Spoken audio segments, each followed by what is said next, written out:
Le film commence dans les rues animées de Paris alors que la ville s'apprête à célébrer le 14 juillet. Venue de nulle part, une femme nue apparaît, attirant l'attention de tous. Parmi la foule se trouve Michael Mason, un escroc américain intelligent et doué pour le vol à la tire. Voyant tout le monde distrait, il vole habilement des portefeuilles, des téléphones portables et divers effets personnels aux gens. Plus tard, nous découvrons que la femme est en fait la complice de Michael et qu'il l'a payé 300 € pour créer cette diversion. Dans la scène suivante, nous rencontrons l'agent de la CIA, Sean Briard, un agent chevronné qui se trouve en difficulté après l'échec d'une récente mission sur laquelle il travaillait. Il est interrogé et entendu par ses supérieurs sur son échec et on le raille parce qu'il n'a pas réussi à sauver l'un de ses collègues. Cependant, Sean se défend, affirmant qu'il calcule les risques et qu'il donne priorité à l'accomplissement de la mission. La scène passe ensuite à un autre personnage, Jean, un homme mal intentionné. Il insère un engin explosif dans un ours sans peluche et demande à sa petite amie Zoé de le placer discrètement dans un bureau du siège du Parti nationaliste français. Zoé hésite d'abord, craignant le danger potentiel pour des vies innocentes. Mais la persuasion de Jean finit par la convaincre et elle décide de poursuivre la tâche. Le plan est d'envoyer un message menaçant, mais le bureau est censé être vide au moment de l'explosion. Pendant ce temps, Michael ne perd pas une seconde et vend rapidement les objets volés à un personnage louche nommé Baba. En échange de son butin, il reçoit une généreuse récompense de 900 €. D'autre part, Zoé arrive à destination avec l'ours en peluche dans son sac à main. Elle est sur le point de le déposer comme suggéré, mais à ce moment-là, un groupe de personnes entre dans le bureau à l'improviste. C'est suffisant pour faire changer d'avis Zoé. Elle décide donc d'annuler la mission et emmène le sac à main avec elle. À l'extérieur, Michael la regarde parler anxieusement à son petit ami au téléphone, en supposant qu'elle a quelque chose de très précieux dans son sac. À l'insu de Michael, le sac à main contient la bombe en forme d'ours en peluche ainsi que le téléphone portable de Zoé. Au bout d'un moment, Jean appelle à nouveau Zoé et Michael décroche. En entendant la voix d'un homme, Michael raccroche instinctivement et sans se rendre compte du danger imminent, laisse le sac sur le bord de la route. Malheureusement, alors qu'il s'éloigne de quelques pas, la bombe explose, faisant 4 morts innocents. À cause de l'explosion, le chaos s'installe et Michael fuit les lieux. Bien que l'explosion ne se produise pas à l'endroit prévu, son impact envoie des ondes de choc dans toute la ville. Pendant ce temps, Rafi, le cerveau à l'origine de l'explosion, menace le gouvernement français en mettant en garde contre de nouvelles attaques dans les 36 prochaines heures. À Paris, les journalistes affluent pour interroger M. Victor Gamieux, le chef des renseignements français, à propos de la sécurité de la ville après le bombardement et la menace qui pèse sur celle-ci. En réponse, Victor leur assure que les coupables seront bientôt arrêtés et promet que le défilé du 14 juillet se poursuivra comme prévu.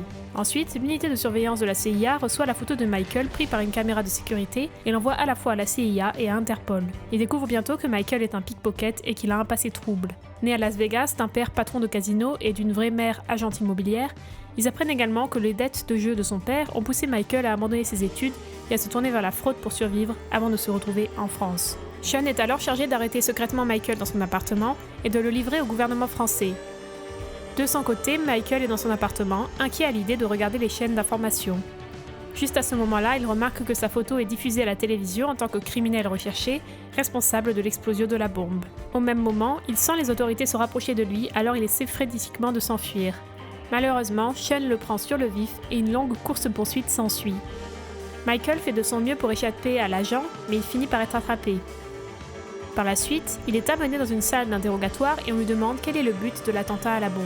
Michael avoue honnêtement qu'il a jeté le sac mais qu'elle ne lui appartenait pas et qu'il l'a en fait volé à une femme portant une perruque blonde nommée Zoé. Il remet également le téléphone portable de Zoé qu'il avait volé avant l'explosion. Sean est un peu sceptique quant à l'histoire. Alors pour tester ses compétences, il demande à Michael de lui dérober son portefeuille. Comme prévu, l'escroc le fait avec succès sans même transpirer. Chez Jean, Zoé est bouleversée, croyant avoir causé la mort de 4 personnes innocentes dans l'attentat. Jean console Zoé et lui suggère de quitter Paris en mentionnant que son patron ne lui laissera pas la vie sauve.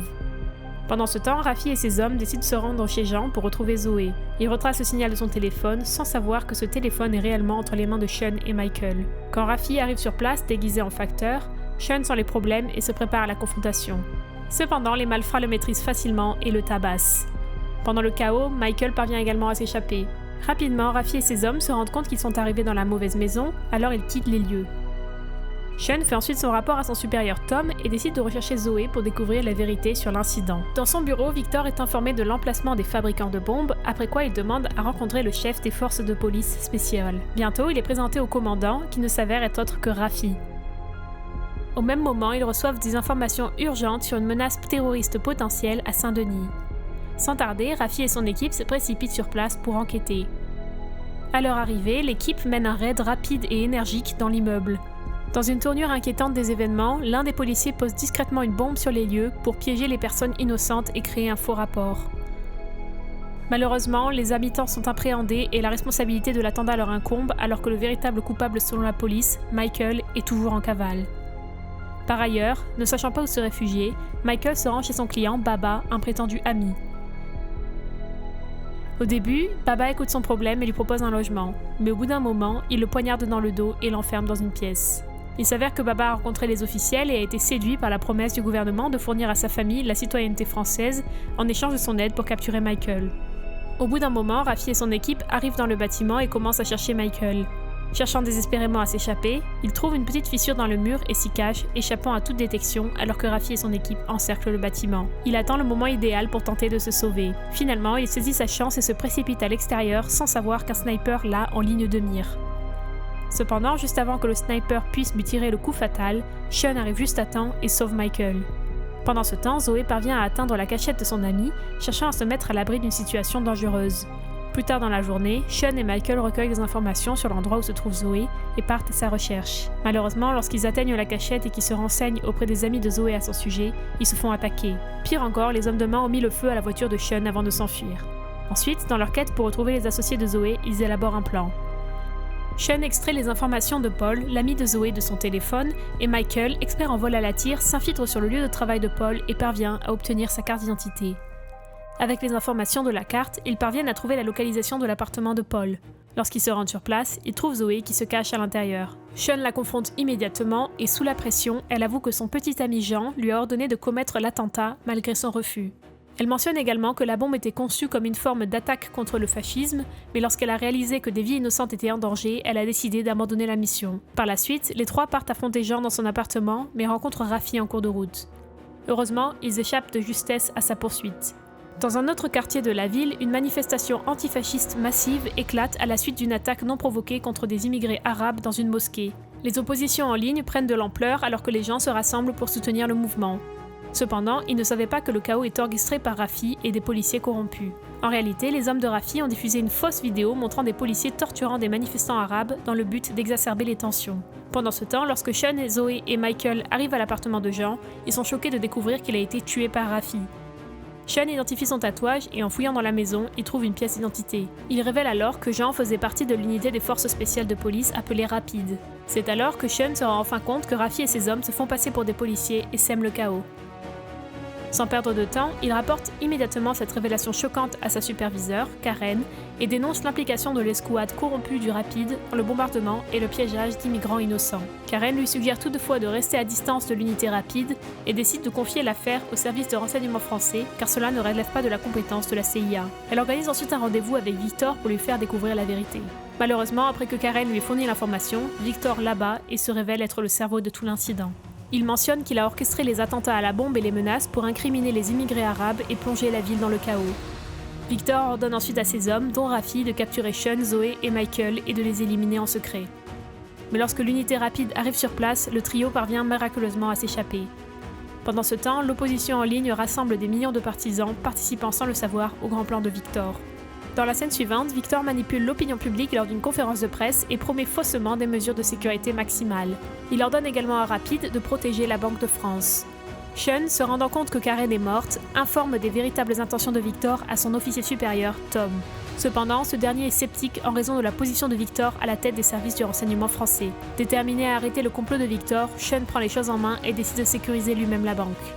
Il laisse Michael et Zoé dans le fourgon et entre seul dans la banque, déguisé en policier. Dès qu'il entre dans le bâtiment, Sean neutralise des gardes à l'entrée et s'équipe de leurs armes. À l'intérieur du bâtiment, il fait face à de nombreux défis, car la police contrôle totalement le système de sécurité et désactive actuellement toutes les alarmes et caméras. En même temps, Rafi et son collègue Christophe ciblent une réserve d'argent numérique d'une valeur de 500 millions d'euros dans l'intention de la voler avec l'aide d'une clé USB. La couverture de Sean est compromise après qu'il ait éliminé 2 officiers. L'équipe Rapide l'entoure et commence à lui tirer dessus. Dehors, alors que les coups de feu se poursuivent, Zoé et Michael apprennent que Sean a des problèmes et décident de l'aider. Ils entrent dans la foule et provoquent une émeute, profitant du chaos pour franchir la barricade de police. Grâce à cette distraction, Sean parvient à repousser les policiers et à les éliminer. Il se dirige ensuite vers le coffre et affronte Rafi qui possède la clé USB contenant l'argent volé. Après cela, une intense fusillade s'ensuit entre les deux parties. Sean parvient à neutraliser Christophe, mais Rafi s'enfuit dans une pièce fermée à clé. De là, il contacte Victor et lui demande de le sortir de la situation. Cependant, à son grand désarroi, Victor refuse de le faire. Et en réponse à cela, Rafi menace de dévoiler ses plans s'il se fait prendre. D'autre part, Sean contacte Michael et l'exhorte à voler la clé USB à Rafi. Michael s'exécute et entre habilement en collision avec Rafi alors qu'il sort et prend la clé USB de sa poche. Cependant, ce dernier ne tarde pas à s'en rendre compte. Il prend donc Zoé en otage et menace de lui faire du mal à moins que Michael ne lui rende la clé.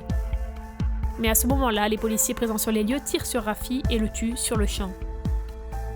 Il s'avère que Victor a ordonné l'assassinat car il craignait que Rafi ne dévoile ses méfaits.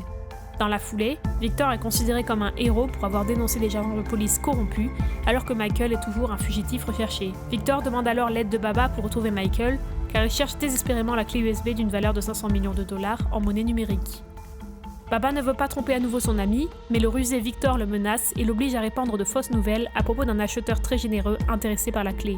Dans la scène suivante, Michael tombe dans le piège de Victor et se rend à sa rencontre dans une église en croyant qu'il est le supposé acheteur d'une clé. Alors que les deux se retrouvent face à face, Victor lui offre de l'argent et un passeport pour quitter le pays, en échange de la clé USB. Étonnamment, Michael accepte son offre et la lui remet. Cependant, une fois que Victor obtient ce qu'il veut, il pointe une arme sur Michael dans le but de l'éliminer en tant que témoin. Ce qu'il ne sait pas, c'est que Michael, Sean et la police ont tendu un piège pour obtenir ses aveux et le neutraliser. Le film se termine ensuite avec l'arrestation de Victor et la révélation de son sinistre complot. Les manœuvres astucieuses de Michael et l'intelligence de Sean aident Victor à être traduit en justice et la vérité peut enfin éclater.